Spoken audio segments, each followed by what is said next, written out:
এই সরকার যতদিন এই রাষ্ট্র সংস্কার, আমি আজকে এখানে যারা এসেছেন সবাইকে ধন্যবাদ জানিয়ে আমার বক্তব্য এখানে ভাড়ায় গেলে সাধারণ মানুষের কাছে বিচার পায়, সেই দেশ আমরা চাই।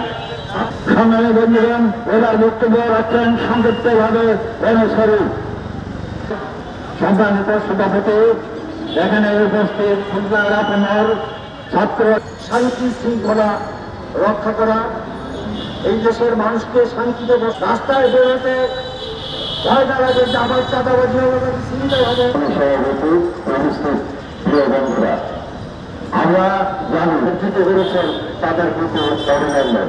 বন্ধুরা আমার, এই সমাবেশ থেকে আমরা বাংলাদেশকে অশান্ত করার জন্য একদল মানুষ শহরে, বন্দরে, রাষ্ট্রে, গ্রামে অগ্নিসংযোগ, লুটপাট, ভাঙচুর, চুরিদারি, নানা প্রকার কর্মকাণ্ড, অসামাজিক কর্মকাণ্ডের মাধ্যমে অতিষ্ঠ করে নিয়েছে।